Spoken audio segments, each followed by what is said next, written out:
what is the point of a hypercar? A $1 million plus sculpture of carbon fiber with 4 wheels and a powerful engine. Yet at the same time, it consumes the bulk of our Instagram Explore pages, bedroom walls, and iPhone backgrounds, yet remains unobtainable by more than 7 billion people across the world, minus the lucky few who are given an allocation and able to afford it. To Mclaren, it's the ultimate expression of engineering at its finest, the culmination of thousands of hours of hard work with one goal in mind: fast lap times. It's the celebration of Ayrton Senna, one of the world's most impressive Formula One drivers. To me, it's the realization of a dream, that with enough passion, dedication, and knowledge, anything is possible. This is the fastest, most brutal road-going McLaren ever created. This is the Mclaren Senna.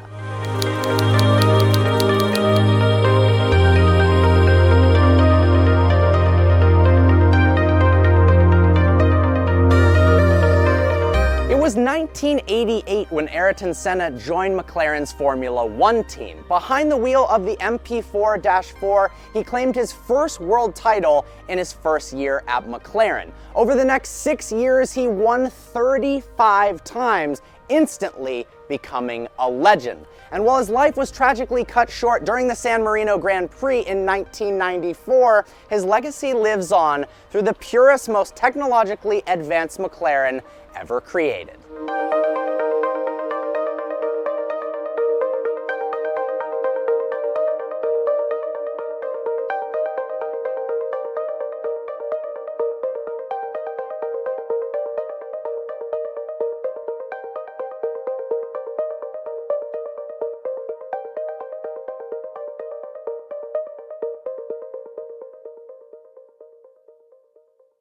Form follows function. That is the design philosophy that McLaren has employed for the Senna. While people originally weren't a huge fan of the design, that's because design took the back burner. Instead, they built it purely based on aerodynamics, downforce, and weight savings. However, its presence and its intensity are lost in photos and videos. When you see this in the flesh, it's mind-blowing, and it begs the question, why have no other manufacturers designed a car quite like this yet? In fact, when you trace a line from the front to the rear of the Senna, there isn't a single body line that doesn't first pass through a functional vent or scoop. At 2,850 pounds wet, this is the lightest McLaren they have ever made, save for the F1.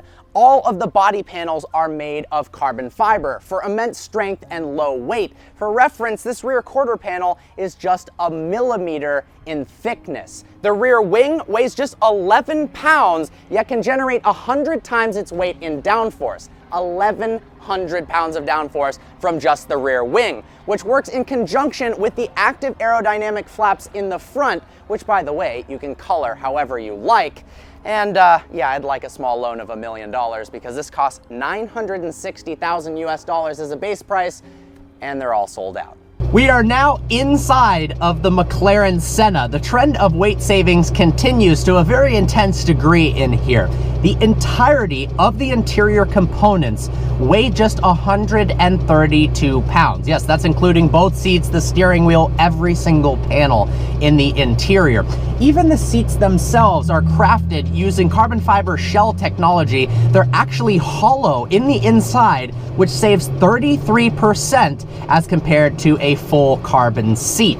They're also made up of 7 different pads instead of covering the entire thing in foam and leather, which saves 475 grams. That's as much as a cheeseburger. Now I can eat that cheeseburger and feel fine about myself. In order to power on the McLaren Senna, foot on the brake, and the ignition is up here on the roof.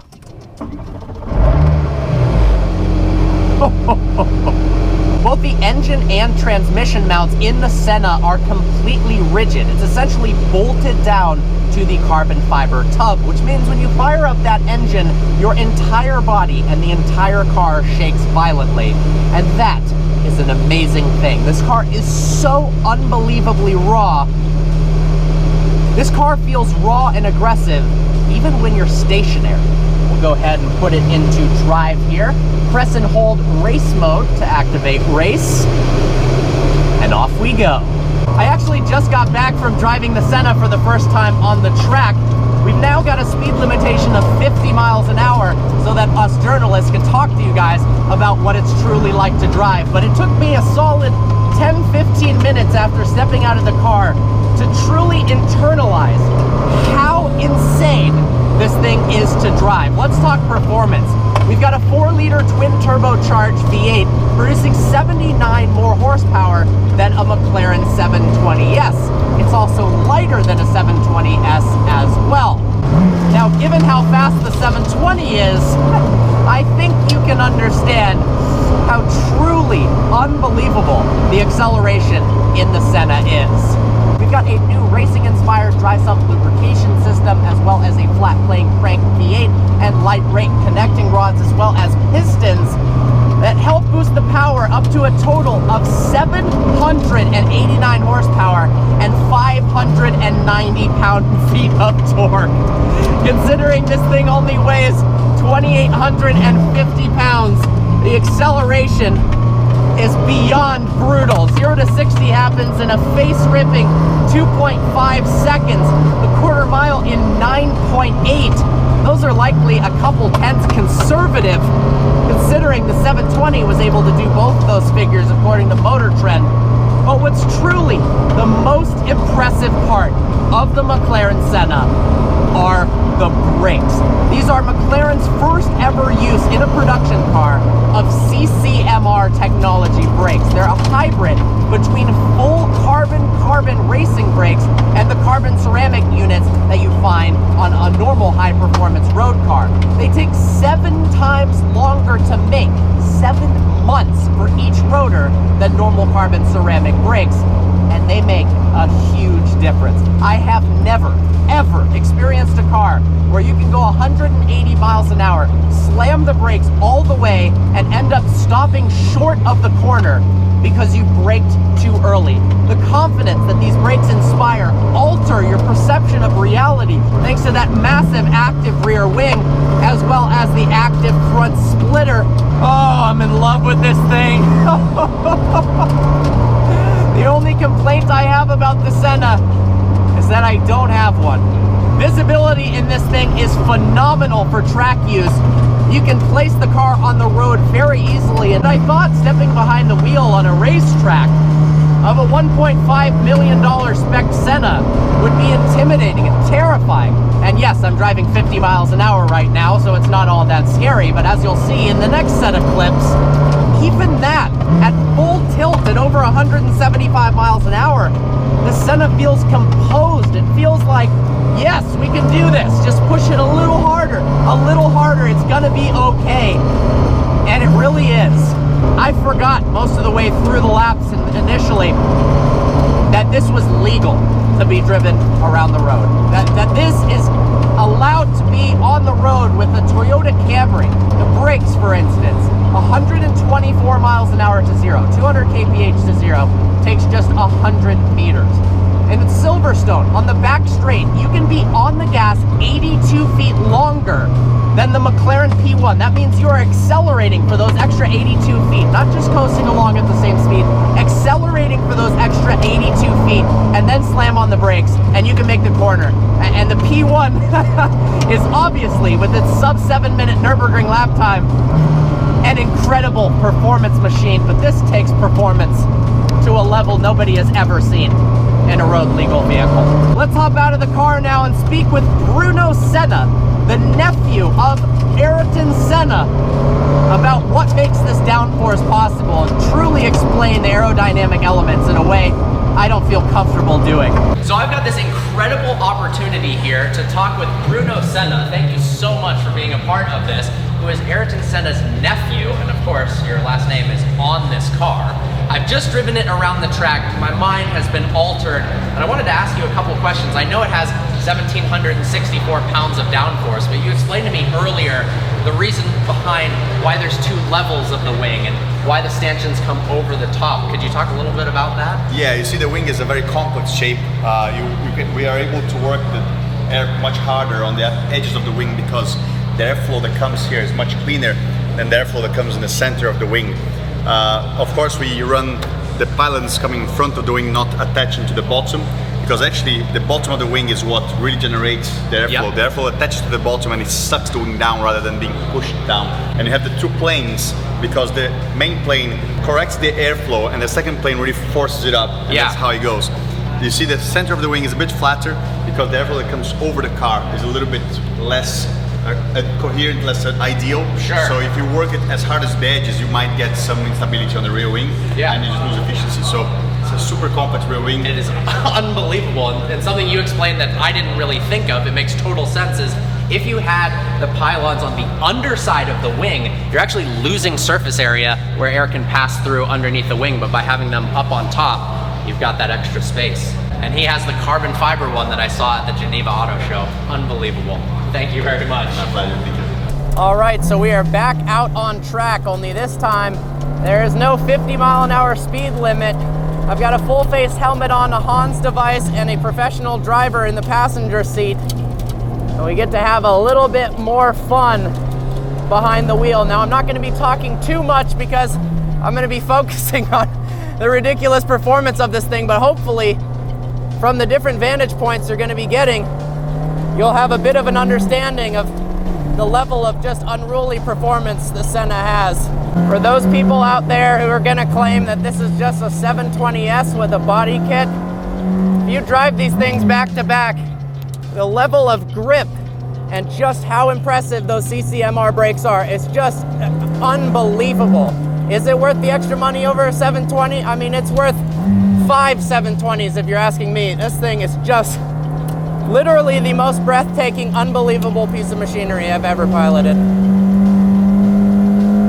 And I'm sure at my level of skill, I'm not even coming close to what this thing is capable of achieving. Oh my God, these brakes are insane.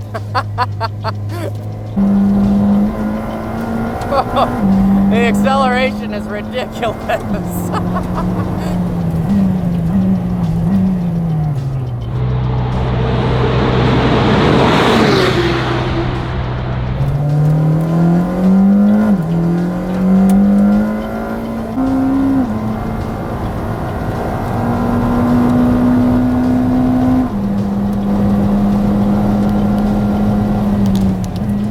I was 270 kilometers an hour and I still braked too early.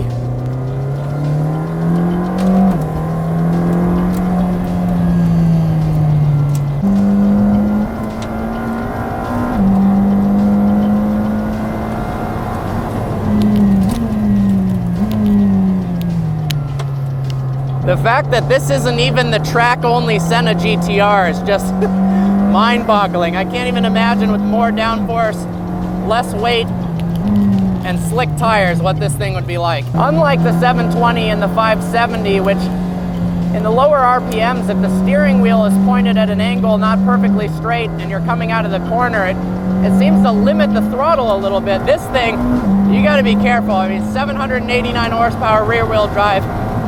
I've been treating this like the $2 million car it is, and it still can get sideways on you.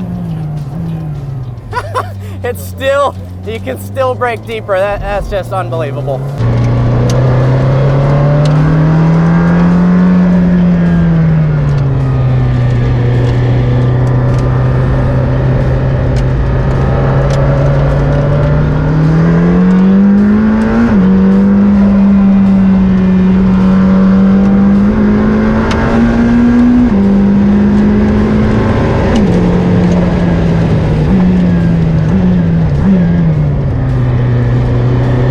I'll be doing a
braking is just unbelievable. See, I came up short of the corner even though I thought I wouldn't make it.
Are gonna come out of their sockets. Well, I'm a bit at a loss for words, really. That is the fastest, most brutal, best handling car I have ever driven in my entire life. This day has felt like a dream, and I'm serious, McLaren, if there is a single slot left on one of these, I will buy it. You guys heard it here first. I will cancel my new car order for a McLaren Senna. I hope you guys enjoyed this video. Like always, please browse the channel and subscribe. I look forward to seeing you next video.